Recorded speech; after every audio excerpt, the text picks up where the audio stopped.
Hey guys, আসসালামু আলাইকুম। তো কেমন আছো তোমরা?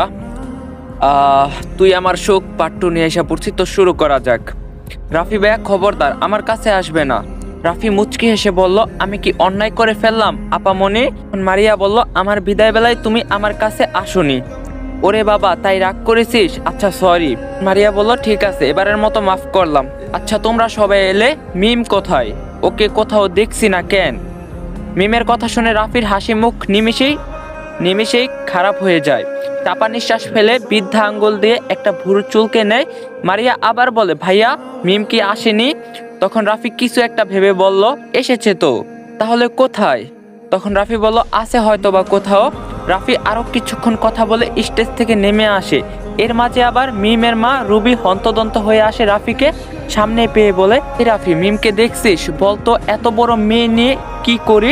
সকাল থেকে কিছু খাইনি, বোনের বাড়িতে অনুষ্ঠান, কই আগে আগে থাকবে তা না।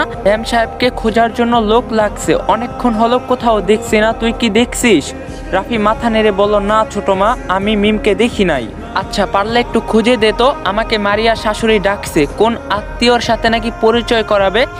তখন রাফি বলল, ঠিক আছে। রাফি কি করবে বোঝে না, তার কি করা উচিত। অনেক ভেবেচিন্তে নিশিকে দেখে ডেকে কাছে আনে। এই নিশি, মিম কোথায়?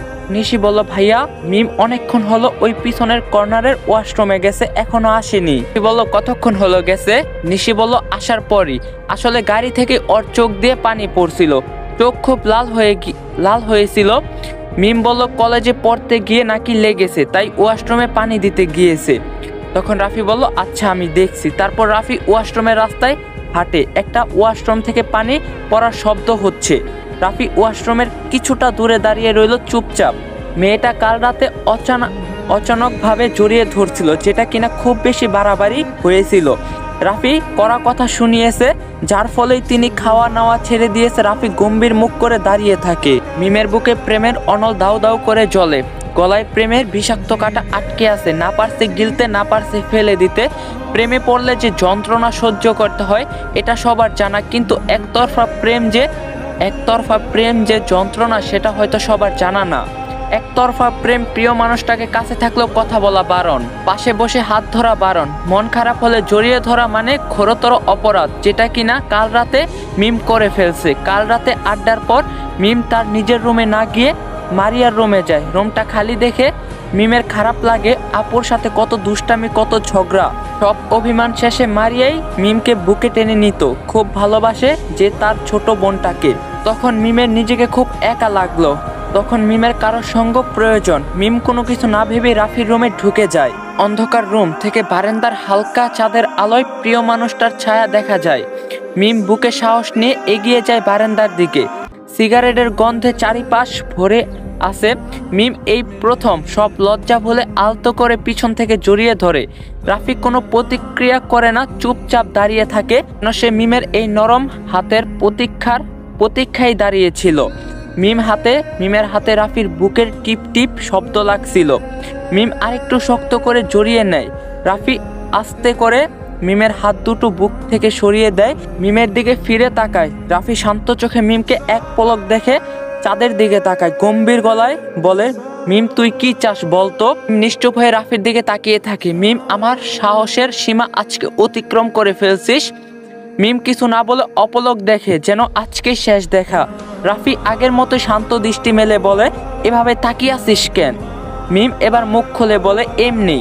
এবার বোধহয় রেগে গেল, ধমকে বলল, এসব করার মানে কি? হ্যাঁ। মিম সরল উত্তর, আপুকে মনে পড়ছে, ভালো লাগছে না। রাফি বলল, ভালো না লাগলে আমাকে জড়ায় ধরতে হবে কেন? মিম রাফির চোখে চোখ রেখে বলল, কারণ আপনি আমার শান্তি, তাই।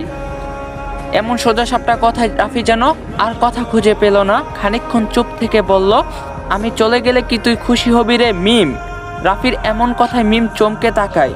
চলে যাবার কথা শুনে কলিজা শুকিয়ে কাঠ হয়ে গেছে। সে অবশ্যই এই মানুষটাকে না দেখে থাকতে পারে না। দৃঢ়ভাবে বলল, আপনি চলে গেলে আমি মরে যাব। তখন রাফি বলল, কিন্তু আমি সিদ্ধান্ত নিয়ে ফেলছি, মারিয়ার বিয়ের সব আয়োজন শেষ হলে আমি চাচ্চুকে বলে নতুন বাসায় শিফট হব। অলরেডি বাসা দেখা হয়ে গেছে।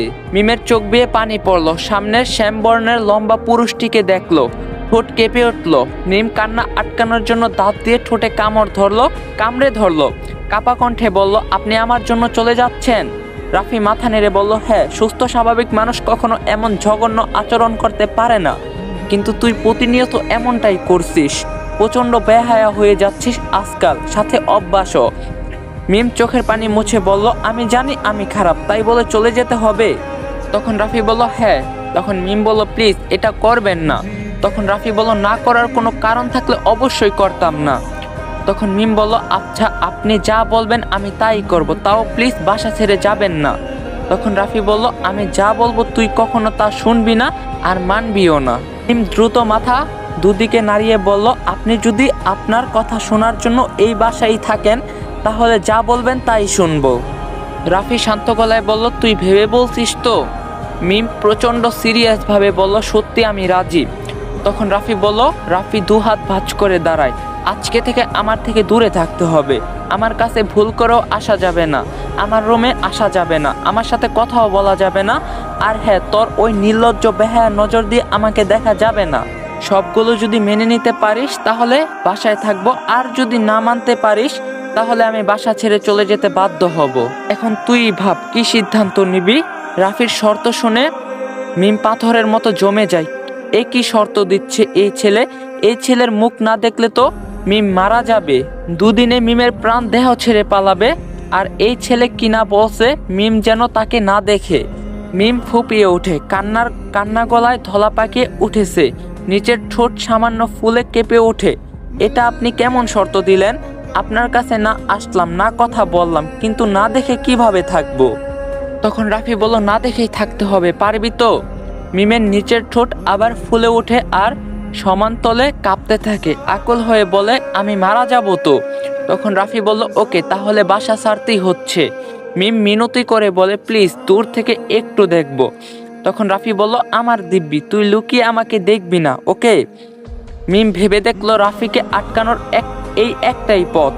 রাফি কখনো কারো সামনে রেগে যায় না, কিন্তু শান্ত হয়ে গম্ভীর গলায় যা কিছু বলে এটাই করে। এর হেরফের এই পর্যন্ত মিম হতে দেখিনি।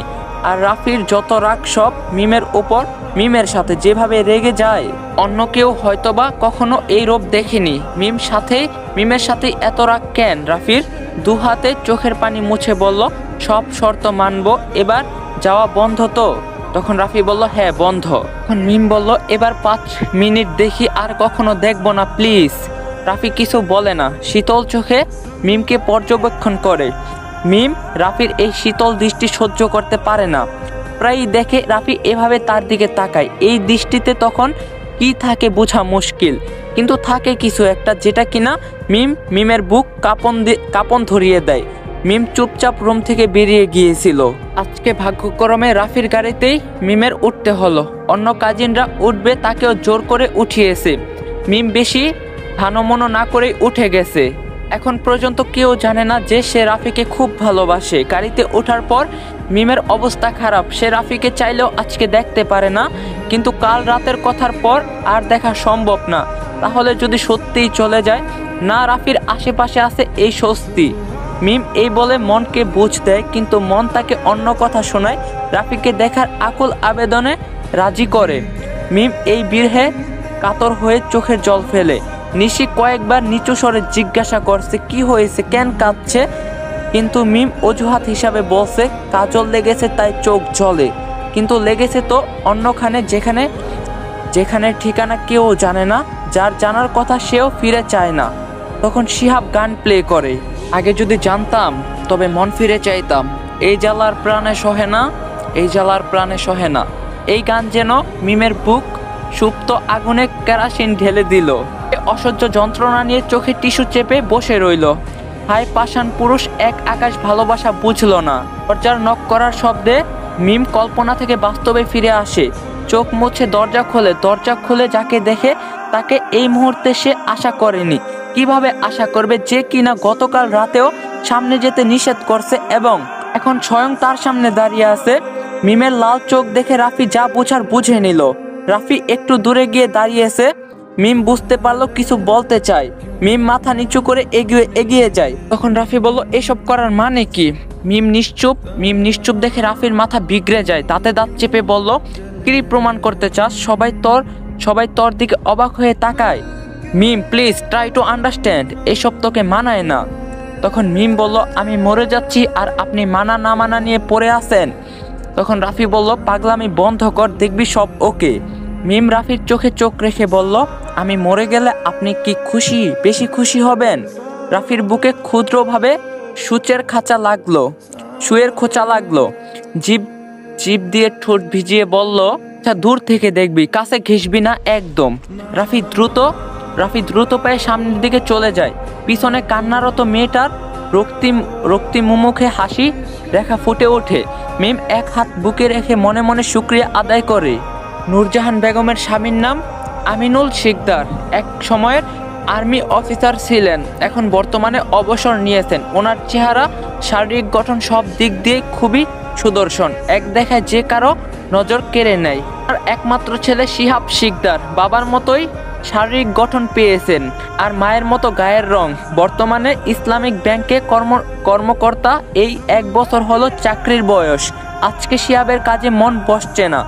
শরীরের প্রতিটা রক্তকণা আজকে ঘোরতর প্রতিজ্ঞা করে অনশনে নেমেছে। যদি তার সেই প্রিয় মুখ ধর্ষণ না করায় তাহলে সে কোনো কাজে মনোযোগ দেবে না। কতদিন হলো যেন নিশিকে দেখা হচ্ছে না। হ্যাঁ 1 মাস 10 দিন কাজের চাপে কোথাও যাওয়ার ফুরসত নেই। মন বাজাজি আজ বেঁকে বসেছে। আজকে তার কাছে যাওয়া চাই, তার রাগী মুখ দেখা লাগবে। ঝগড়া করে হলেও তাকে আজকে কিছু মুহূর্তের জন্য চাই। এই হতচ্ছাড়া ঘাড়তেরা মন নিয়ে শিহাব খুব ঝামেলায় আছে। যখন তখন খুব উদ্ধট ইচ্ছা নিয়ে আবদার করে। ইচ্ছা পূরণ না করলেই শুরু হয় তার ঘাউরামি। কোনো কাজে স্থির থাকে না। অফিস শেষ করে ঘড়ি দেখলো রাত 8টা। আজকে একটু বেশি চাপ গেছে। তার উপর কয়েকবার ভুল করে বসছিল। গাড়িতে আরাম করে বসে এসি সারে, শার্টের উপরের বোতাম খুলে টাই খুলে নেয়। আরাম করে ড্রাইভিং সিটে গা এলিয়ে চোখ বন্ধ করে থাকে।